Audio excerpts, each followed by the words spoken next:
నమస్తే welcome to V digital news ముందుగా headlines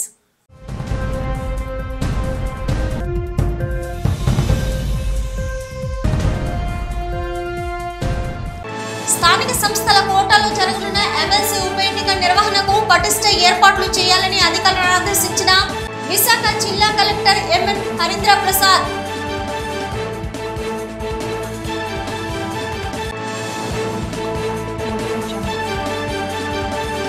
MBC corporation లో నాయి బ్రాహ్మణులను కలపకుండా రాష్ట్ర నాయి బ్రాహ్మణ కార్పొరేషన్ కొనసాగించాలని డిమాండ్ చేసిన ఏపీ రాష్ట్ర నాయి బ్రాహ్మణ సంఘం రాష్ట్ర అధ్యక్షులు ముసిడిపల్లి రమణ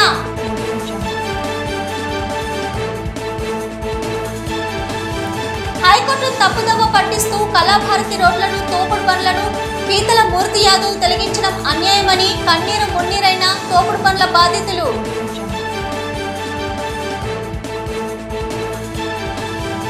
సార్వత్రిక ఎన్నికల్లో కుటుంబంతో సహా ఘోరంగా ఓడిపోయిన మాజీ మంత్రి బొత్స సత్యనారాయణ మళ్లీ ఏ మొహం పెట్టుకుని ఎమ్మెల్సీ ఎన్నికలకు సిద్ధమవుతున్నారని ప్రశ్నించిన తెలుగు శక్తి అధ్యక్షుడు బివి రామ్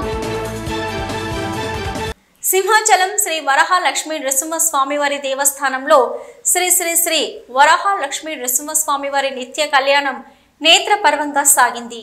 ఆర్జిత సేవల్లో భాగంగా ఉత్సవమూర్తి గోవిందరాజస్వామిని ఉభయ దేవరులతో మండపంలో అధిష్ఠింపజేశారు. పాల్గొన్న భక్తుల గోత్ర నామాలతో సంకల్పం చెప్పి పాంచాలత ఆగమ శాస్త్రం విధానంలో విశ్వక్సేన ఆరాధన పుణ్యాహవచనాలతో కార్యక్రమానికి శ్రీకారం చుట్టారు. కంకణ ధారణ, నూతన యజ్ఞోపవిత సమర్పణ, జీలకర్ర బెల్లం, మాంగళ్య ధారణ, తలంబ్రాల ప్రక్రియలను కమనీయంగా జరిపించారు. మంత్ర పుష్పం, మంగళ శాసనాల తర్వాత భక్తులకు వేద ఆశీర్వచనాలు, శేష వస్త్రాలు, స్వామివారి ప్రసాదాలను అందజేశారు.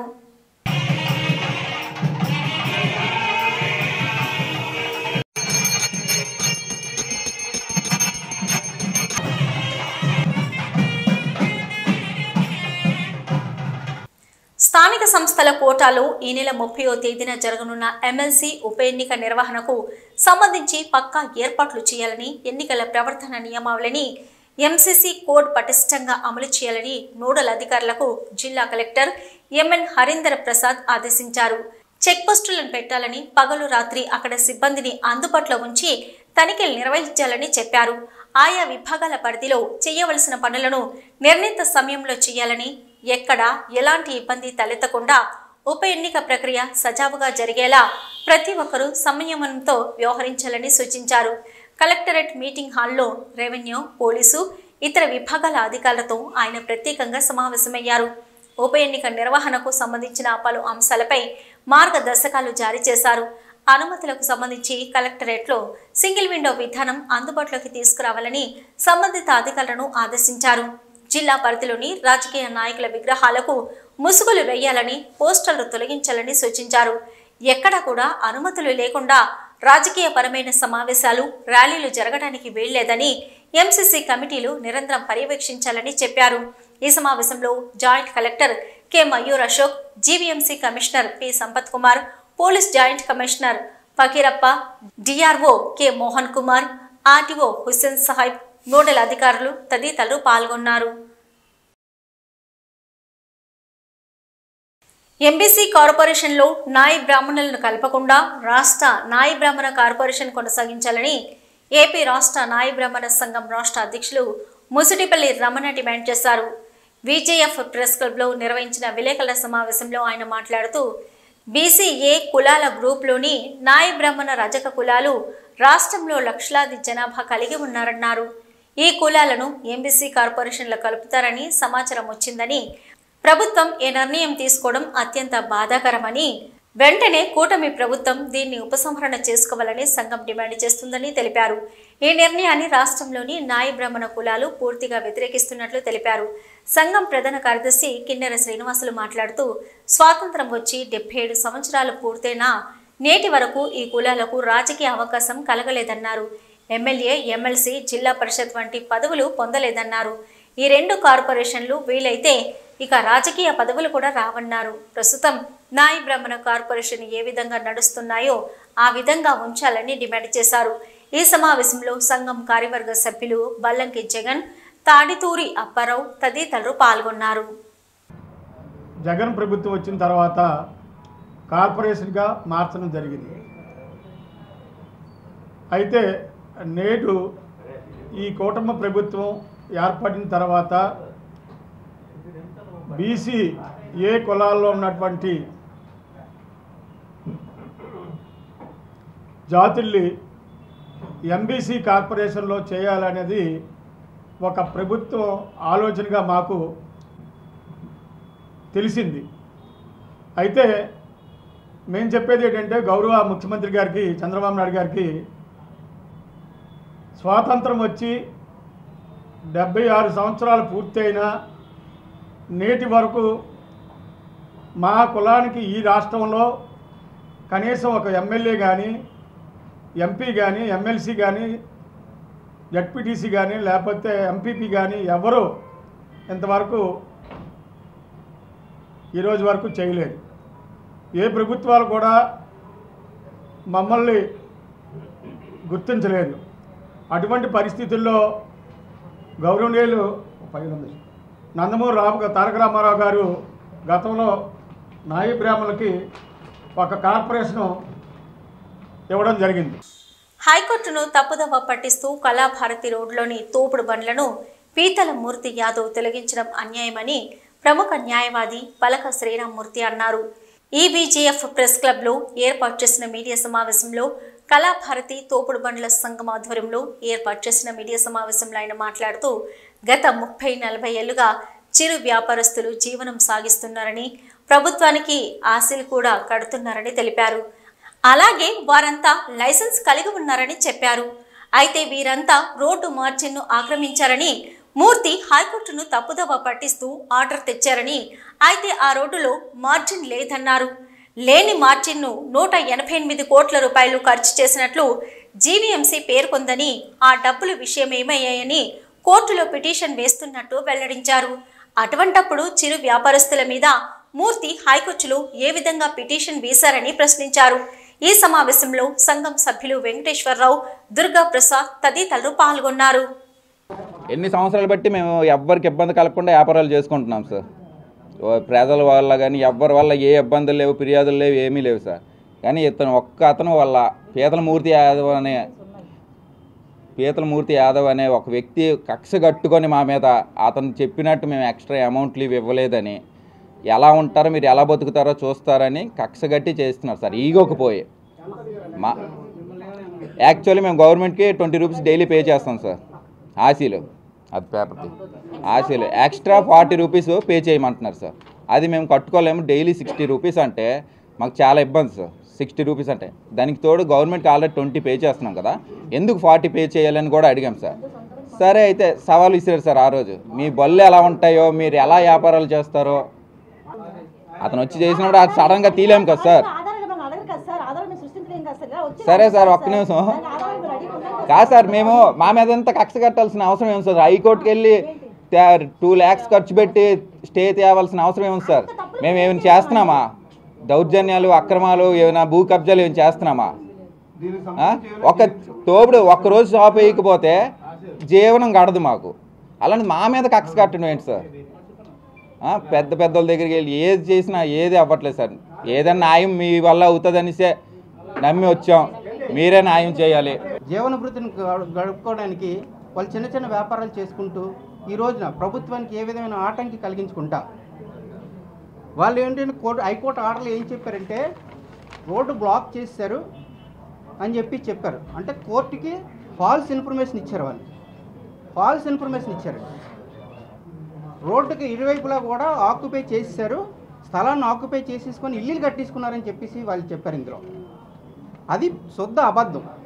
ఎందుకంటే ఒకసారి మీరు కూడా వెళ్ళి చూడండి, అక్కడ ఏ విధమైన కూడా లాస్ట్ ప్రభుత్వంలోని 188 కోట్ల రూపాయలు మార్కింగ్కి ఖర్చు పెట్టామని చెప్పేసి వాళ్ళ లెక్కల్లో చూపించారు.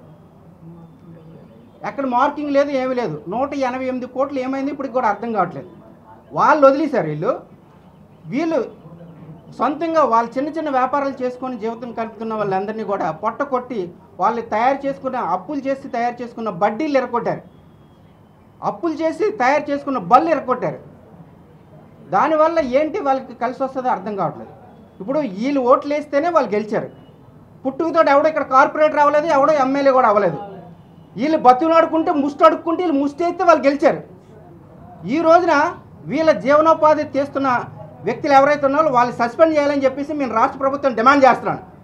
అట్లాగే కోర్టుని మోసం చేసినందుకు కోర్టు వరకు కూడా విన్నపం ఏంటంటే, కోర్టు తాలూకు టైం వేస్ట్ చేశారు, కోర్టుని మోసం చేసి ఆర్డర్ తెచ్చుకున్నారు. కావున వీళ్ళపైన పరువు నష్ట దావా వేయాలని చెప్పేసి కోర్టు వారిని విన్నవించుకుంటున్నాను. అలాగే ఏదైతే ఈ ఆర్డర్ ఉందో ఈ ఆర్డర్ని క్యాన్సిల్ చేయాలని చెప్పేసి మీ కోర్టు వారిని విన్నవించుకుంటున్నాం. ఆ విధంగా వీళ్ళకి ఎంప్లాయ్మెంట్ కలిగిస్తారని, వాళ్ళకి కావాల్సిన పనిముట్లు ఏవైతే ఉన్నాయో, అత్యవసర నిత్యావసర పనిముట్లు ఏవైతే ఉన్నాయో అది ప్రభుత్వమే కల్పించాలి. యాక్చువల్గా ప్రభుత్వం కల్పించకపోయినా సరే వాళ్ళు అప్పులు చేసి తెచ్చుకొని పెట్టుబడులు పెట్టుకొని జీవనం సాగిస్తుంటే ఈ రోజున దాన్ని కూడా వాళ్ళ పట్ల కొట్టి చిన్నపిల్లలు ఇప్పుడు స్కూల్ ఫీజులు కట్టుకోలేరు, వాళ్ళు ఉండడానికి ఇల్లు లేదు, వాళ్ళకి తినడానికి తిండి లేదు. ఇటువంటి వాళ్ళపైన మీ దౌర్జన్యాలు ఆపాలని చెప్పేసి ఇక్కడ ఉన్న కార్పొరేటర్లకి ఎమ్మెల్యే కూడా నేను హెచ్చరిస్తున్నాను. లేని పక్షంలో రానున్న ఎలక్షన్లు మీ యొక్క అందరి డిపాజిట్లు గల్లం చేస్తాం.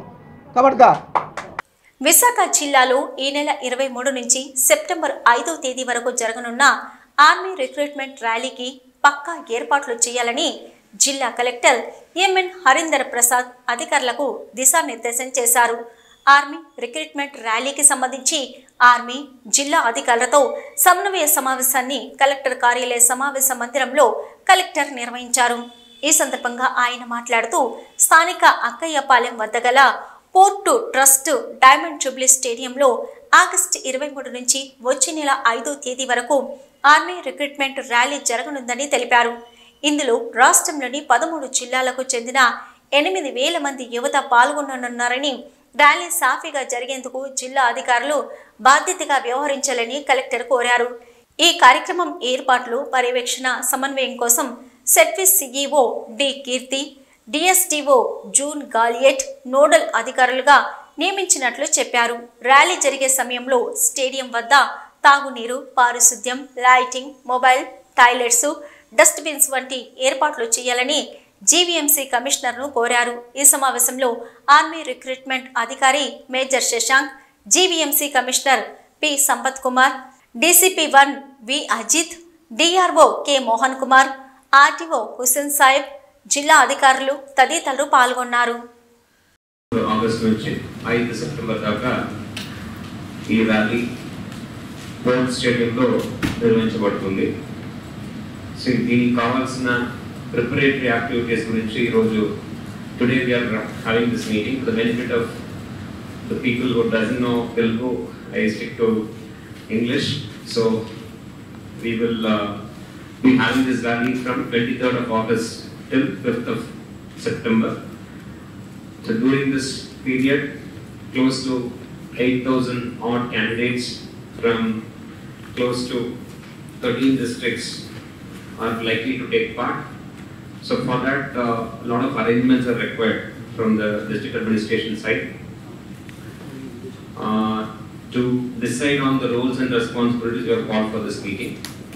The Army has given a set of requirements in terms of infrastructure, which includes the track, some rooms, some IT equipment, the barricading requirements, lighting and CCTV arrangements, furniture, transport, security and police arrangements, water supply and sanitation,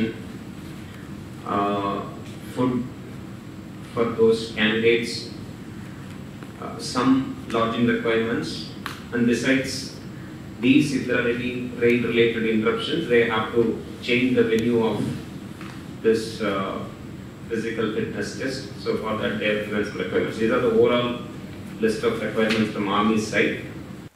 తల్లి పాలిపడాన్ని మెరుగుపరిచే ప్రయత్నాలను బలోపేతం చేయడానికి ప్రతి ఏడాది August 1 నుంచి 7వ తేదీ వరకు ప్రపంచ తల్లిపాల వారోత్సవాలను ప్రపంచవ్యాప్తంగా నిర్వహిస్తారని డాక్టర్ సాయి సునీల్ కిషోర్ స్పష్టం చేశారు.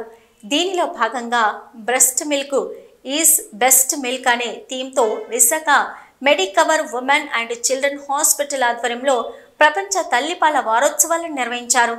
ఈ సందర్భంగా neonatologist and paediatric specialist doctor Sai Sunil Kishore మాట్లాడుతూ తల్లిపాల వారోత్సవాలను వారం రోజుల పాటు నిర్వహిస్తున్నట్టు తెలిపారు. తల్లిపాలు బిడ్డకి ఎంత అవసరమో తెలియజేయడమే ఈ కార్యక్రమం ముఖ్య ఉద్దేశమని ఆయన తెలిపారు. బిడ్డకు 6 నెలల వరకు తల్లిపాలు తప్ప ఏ ఇతర ద్రవ పదార్థాలు తాగించకూడదని డాక్టర్ సాయి సునీల్ తెలిపారు. బిడ్డ పుట్టిన గంటల్లోనే తల్లి యొక్క పసుపు రంగు యొక్క చిక్కటి పాలు ముర్రుపాలు అమృతం లాంటివని ఆయన పేర్కొన్నారు. వీటి ద్వారా బిడ్డకు అతి ముఖ్యమైన పోషకాలు లభిస్తాయని తెలిపారు. తల్లిపాలు బిడ్డ శరీరానికి మెదడుకు కూడా పోషణను ఇస్తుందన్నారు. తల్లిపాలలో ఉన్న పోషక గుణాలు మరే ఇతర పాలల్లో ఉండవని డాక్టర్ సాయి సునీల్ స్పష్టం చేశారు. తల్లిపాలు శిశువును నిమోనియా, అతిసార వ్యాధి వంటి ప్రమాదకరమైన వ్యాధుల నుంచి కాపాడుతుందని తెలిపారు. బాలింత తల్లులు పౌష్టికాహారం తీసుకోవడం ద్వారా పిల్లలకు సరిపడా పాలను అందించగలరని తెలిపారు. ఈ కార్యక్రమంలో neonatology doctors G Vijayakrishna, doctor G Mounika, doctor A Mounika, doctor Sriranga, ఆసుపత్రి సిబ్బంది, బాలింత తల్లులు తదితరులు పాల్గొన్నారు. సో ఎవ్రీ ఇయర్ మనం ఆగస్ట్ 1 నుంచి 7 వరకు world breastfeeding week celebrate చేస్తాం. So this is basically to create awareness not only for the parents. So it is to create awareness for the doctors, nurses, parents as well as for the public also. మనకి ఇదివరకు రోజుల్లో ఏంటంటే 6 months వరకు exclusive breast feeding ఇచ్చేవారు mothers. But ఇప్పుడు because of various reasons, అంటే మన life style reasons అవ్వచ్చు, ఇన్ఫెర్టిలిటీ ప్రాబ్లమ్స్ అవ్వచ్చు, ఏజ్ ఫ్యాక్టర్ అవ్వచ్చు, as well as most of the mothers are working mothers. So because of various reasons ఏంటంటే ఇప్పుడు exclusive breast feeding అనేది అవ్వట్లేదు. అంటే ఫస్ట్ 6 months నార్మల్గా అయితే ఫస్ట్ 6 monthsలో మనం ఎక్స్క్లూజివ్ బ్రెస్ట్ ఫీడింగ్ ఇవ్వాలి. And normal breast feeding even 2 years వరకు కూడా కంటిన్యూ చేయొచ్చు. So it has got many benefits for the baby as well as for the mother. అంటే బేబీకి వచ్చినప్పటికీ ఏంటంటే వాళ్ళకి బ్రీతింగ్ ప్రాబ్లమ్స్ అనేవి తక్కువగా ఉంటాయి. నెక్స్ట్ డయేరియా ఇలాంటి ప్రాబ్లమ్స్ చాలా తక్కువగా ఉంటాయి. బ్రెస్ట్ ఫీడింగ్ ఇచ్చినట్టయితే కనుక ఇలాంటి ప్రాబ్లమ్స్కి దూరంగా ఉండొచ్చు. అండ్ ఈవెన్ లాంగ్ టర్మ్ వాళ్ళ ఐక్యూ లెవెల్స్ కానీ, బేబీస్ వాళ్ళకి ఐక్యూ లెవెల్స్ కానీ, లేకపోతే వాళ్ళ ఒబిసిటీ ప్రాబ్లమ్స్ ఇలాంటివన్నీ చాలా బెటర్గా ఉంటాయి. ఒబిసిటీ అనేది తక్కువ ఉంటుంది. సో బీపీ ఇలాంటి ప్రాబ్లమ్స్ తక్కువగా ఉంటాయి. And it has got many benefits for the mothers also. అంటే వాళ్ళకి ఓవేరియన్ క్యాన్సర్, బ్రెస్ట్ క్యాన్సర్ ఇలాంటి ప్రాబ్లమ్స్ కూడా ఎక్స్క్లూజివ్ బ్రెస్ట్ ఫీడింగ్ చేసిన వాళ్ళలో మదర్స్లో ఇలాంటి ప్రాబ్లమ్స్ తక్కువగా ఉంటాయి. So there are many benefits. We know most of the benefits for the baby as well as for the mother. కాకపోతే ఏంటంటే ఇందాక చెప్పిన రీజన్స్ వల్ల ఏంటంటే మనం ఎక్స్క్లూజివ్ బ్రెస్ట్ ఫీడింగ్ అనేది అచీవ్ చేయలేకపోతున్నాం. So to create awareness actually we have conducted this programme. So last 1 weekలో ఏంటంటే each day we have focused on each topic. అంటే ఒక ఫస్ట్ డే ఏంటంటే నర్సింగ్ పోస్టర్స్, సో వాళ్ళ యాక్టివిటీస్ మీద కాన్సన్ట్రేట్ చేసాము. సెకండ్ డే ఏంటంటే డైట్, సో యాంటీనేటల్ డైట్ ఏమి ఇవ్వాలి, పోస్ట్నేటల్ డైట్ ఏమి ఇవ్వాలి, సో ఆ ఆస్పెక్ట్లో కాన్సన్ట్రేట్ చేసాం నెక్స్ట్ డే. సో ఈరోజు టాక్స్ కండక్ట్ చేస్తున్నాము both for the doctors as well as nurses.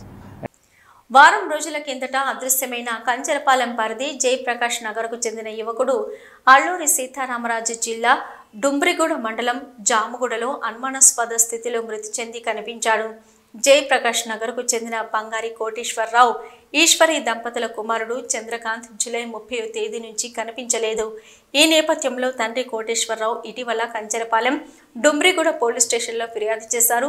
ఈ మేరకు పోలీసులు కేసు నమోదు చేసి దర్యాప్తు చేపడుతున్నారు. ఈ క్రమంలో డుంబ్రిగూడ మండలం కొర్రాయి పంచాయతీ జాముగూడ పొలంగడ్డ బాగులో ఓ యువకుడు మృతి చెందినట్లు స్థానికులు గుర్తించి పోలీసులకు సమాచారం ఇచ్చారు. దీంతో క్లూస్ టీంతో పోలీసులు సంఘటన స్థలానికి చేరుకొని మృతదేహాన్ని వెలికితీసి పోస్టుమార్టం నిమిత్తం అరకులోయ ఏరియా ఆసుపత్రికి తరలించారు. ఈ మృతదేహం తమ కుమారుడిగా తండ్రి కోటేశ్వరరావు గుర్తించారు. అయితే చంద్రకాంత్ అరకు తన స్నేహితులతో కలిసి పిక్నిక్ వెళ్లినట్లు సమాచారం. చంద్రకాంత్పై డుంబ్రిగూడ పోలీసులు కేసును నమోదు చేసి దర్యాప్తు చేస్తున్నారు. మృతికి గల కారణాలపై దర్యాప్తు చేస్తున్నట్లు సిఐ రుద్రశేఖర్ తెలిపారు. ఈ కార్యక్రమంలో ఎస్ఐ ఐ సంతోష్ కుమార్ పాల్గొన్నారు. సార్వత్రిక ఎన్నికల్లో కుటుంబంతో సహా ఘోరాతి ఘోరంగా ఓడిపోయిన బొత్స సత్యనారాయణ మళ్లీ ఏం మొహం పెట్టుకుని ఎమ్మెల్సీ ఎన్నికలకు సిద్ధమవుతున్నారని తెలుగు శక్తి అధ్యక్షుడు బివి రామ్ ప్రశ్నించారు. అసలు అతను ఏ విధంగా గెలుస్తారో, గెలిచే అర్హత ఏ విధంగా ఉందో 48 గంటల్లోగా చెప్పాలని సవాల్ చేశారు. భీమిలి టీడీపీ కార్యాలయంలో ఏర్పాటు చేసిన మీడియా సమావేశంలో బివి రామ్ మాట్లాడారు. ప్రజలు ప్రత్యక్షంగా ఓట్లు వేసి గెలిపించే ఎన్నికల్లో కనీస ప్రభావం చూపలేకపోయిన బొత్స కుటుంబం ఇక రాజకీయాల నుంచి కనుమరుగైందన్నారు. అయినప్పటికీ కూడా తగుదనమ్మా అంటూ మళ్లీ ఎన్నికలకు సిద్ధమవుతుండడం హాస్యాస్పదంగా ఉందన్నారు. విశాఖలో వైసీపీకి తగిన నాయకులు లేనందువల్లే పక్క జిల్లా నుంచి బొత్సకు దిగుమతి చేసుకున్నారని రామ్ ఎద్దేవా చేశారు. ఇదిలా ఉండగా స్థానిక సంస్థల ఎమ్మెల్సీ ఎన్నికలలో ప్రజలు నేరుగా ఓటు వేయరని, కానీ ప్రజల చేత ఎన్నుకోబడిన సర్పంచులు, జెడ్పీటీసీలు, ఎంపీటీసీలు, కార్పొరేటర్లు ఓటు వేయాల్సి ఉంటుందన్నారు. ప్రజల మనోభావాలను, వారి ఆలోచనలను ఎప్పటికప్పుడు గమనించే ప్రజాప్రతినిధులు ఎవరూ కూడా బొత్సకు ఓటు వేయరన్నారు. ఎందుకంటే వైఎస్ జగన్మోహన్ రెడ్డి కొనసాగించిన 5 ఏళ్ల అరాచక పాలన, ప్రజా వ్యతిరేక పాలనతో విసిగి వేసారిపోయిన ప్రజలు గతంలో 151 అసెంబ్లీ స్థానాలకు ఇచ్చిన వైసీపీ తాజా సార్వత్రిక ఎన్నికలలో కేవలం 11 అసెంబ్లీ స్థానాలకే పరిమితం చేసి వైఎస్ జగన్ పార్టీని పాతాళానికి తొక్కారన్నారు. దీనిని బట్టి ప్రజల మనోభావం ఏమిటో స్పష్టంగా అర్థమవుతుందన్నారు. ఈ పరిస్థితుల్లో నిజంగా సాధారణ ప్రజలకే గనక ఓటు వేసే అవకాశం ఉంటే మరోసారి బొత్సకు గట్టిగా బుద్ధి చెప్పేవారన్నారు. ఈ పరిస్థితులలో ప్రజలకు ప్రాతినిధ్యం వహిస్తున్న ప్రజాప్రతినిధులు ఆత్మ ప్రబోధంతో వ్యవహరించి వారు కూడా బొత్స సత్యనారాయణకు ఓటు వేసే పరిస్థితి ఉండదన్నారు. ఈ సమావేశంలో గండిపైన పోలిరాజు, టీడీపీ సీనియర్ నాయకులు కోరాడ సూరిబాబు తదితరులు పాల్గొన్నారు. ఎమ్మెల్సీ ఎన్నికల నోటిఫికేషన్ విడుదల చేస్తున్నారు. మరి ఇప్పటికే దీనిపైన వైసీపీ నుంచి బొత్స సత్యనారాయణ గారు అభ్యర్థి అని చెప్పి ఇప్పటికే తేటతెల్లమైంది. మేము ఒకటే ప్రశ్నిస్తున్నాం, బొత్స కుటుంబాన్ని మన సార్వత్రిక ఎన్నికల్లో ఆ కుటుంబాన్ని మొత్తాన్ని ప్రజలు చీకొట్టి ఓడించారు. మరి అయినా సరే ఏ మొహం పెట్టుకొని మళ్ళీ విశాఖపట్నం నుంచి పోటీ చేస్తున్నారో అర్థం కావట్లేదు. ఎందుకంటే ఈ ఎన్నికలు విశాఖపట్నం, అనకాపల్లి, నర్సీపట్నం, పాడేరు దగ్గర జరిగే స్థానిక ఓట్లు అంటే ఎంపీటీసీలు, జెడ్పీటీసీలు, కార్పొరేటర్ల నుంచి వెనుకోబడ్డ పోయి ఎమ్మెల్సీ మరి ఎక్కడో పక్క జిల్లా ఉన్న విజయనగరం నుంచి దిగుమతి చేస్తున్నారంటే అంటే విశాఖపట్నంలో వైసీపీ నాయకులు పనికి మాలిన నాయకులు అని చెప్పి ప్రశ్నిస్తున్నాను. అంటే గతంలో జగన్మోహన్ రెడ్డి 3 రాజధానులు బదిలీ చేశారు. అంటే ఈవేళ పక్క జిల్లా నుంచి దిగుమతి చేసుకుంటే ఒక్క మగాడగా వైసీపీ ప్రశ్నిస్తున్నారు. ఈరోజు టీడీపీ పార్టీలో డెఫినెట్గా ప్రజలు భ్రమణం పడిపోతున్నారు. ఈవేళ మనం చూసాం జీడీఎఫ్సీ కార్పొరేటర్లో ఇప్పటికే 15 మంది కార్పొరేటర్లు టీడీపీ జనసేనలో చేరారు. ఇంకా మిగతా కూడా ఉన్నారు. బాయ్ బాయ్ వైసీపీ చెప్పబోతున్నారు. మరి ఇలాంటి తరుణంలో ఈరోజు ప్రజలు నాడి గమనిస్తున్నారు. ప్రజాప్రతినిధులు, ఎంపీటీసీలు, జెడ్పీటీసీలు ఇవాళ ప్రజలందరూ గతంలో వైసీపీకి 151 స్థానాలు వస్తే 20 తెచ్చిపోయిన మీరు ప్రజలు 11 స్థానాలు కూర్చోబెట్టారు. అలాంటప్పుడు ఈవేళ ప్రజలు మనోభావానికి విరుద్ధంగా జెడ్పీటీసీలు కానీ ఎంపీటీసీలు కానీ వైసీపీకి ఓటేయాలని ఈవేళ ఎస్సీ, ఎస్టీ, బీసీ హాస్టల్ విద్యార్థులు వారు ఎదుర్కొంటున్న ప్రధాన సమస్యలపై అనకాపల్లి కలెక్టరేట్ వద్ద ఏఐఎస్ఎఫ్ ఆధ్వర్యంలో ధర్నా నిర్వహించారు.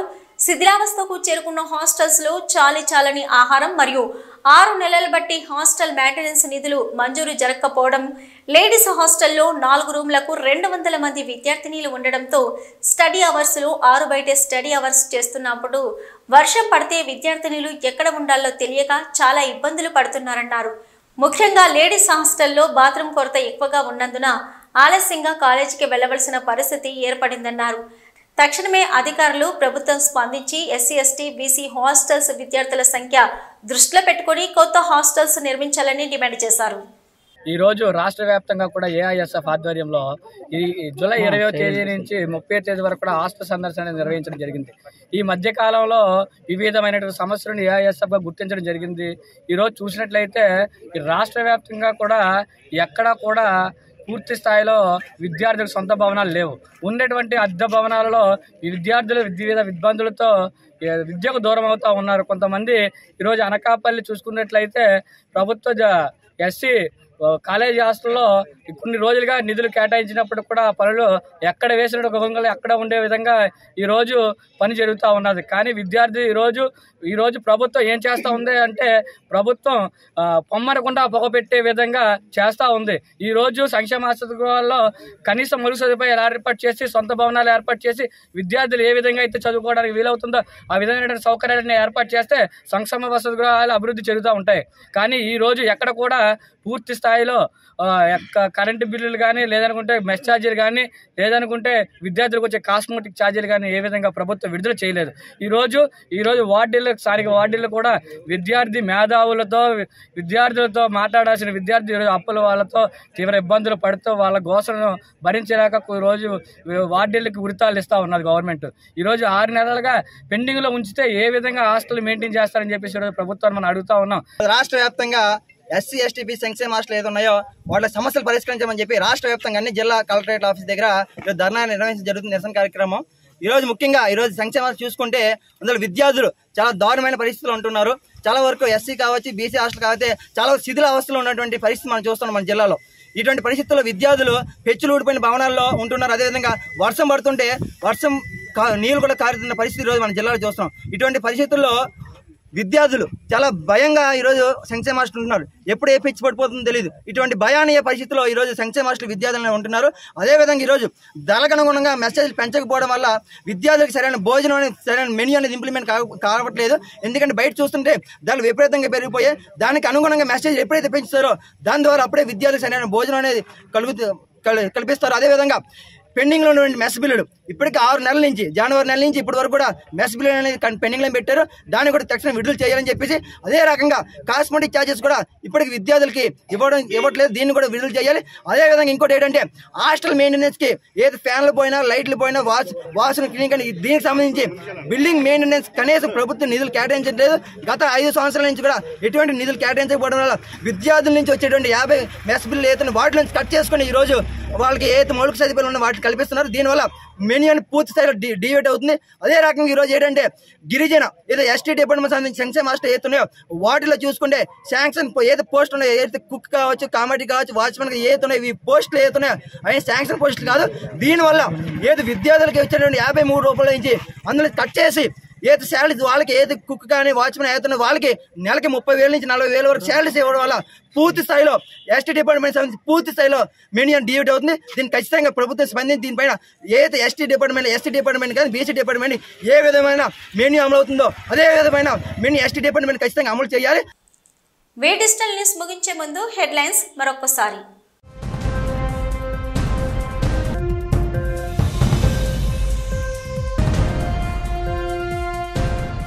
స్థానిక సంస్థల కోటాలో జరగనున్న ఎమ్మెల్సీ ఉప ఎన్నిక నిర్వహణకు పటిష్ట ఏర్పాట్లు చేయాలని అధికారులను ఆదేశించిన విశాఖ జిల్లా collector M N Harindra Prasad.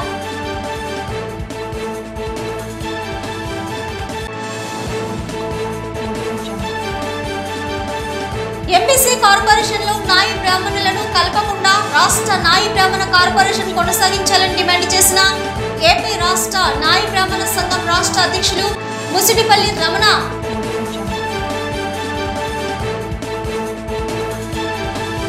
High court తప్పుదోవ పట్టిస్తూ కళాభారతి రోడ్లను తోపుడు పనులను పీతల మూర్తి యాదవ్ తొలగించడం అన్యాయమని కన్నీరు మున్నీరైన తోపుడు పనుల బాధితులు.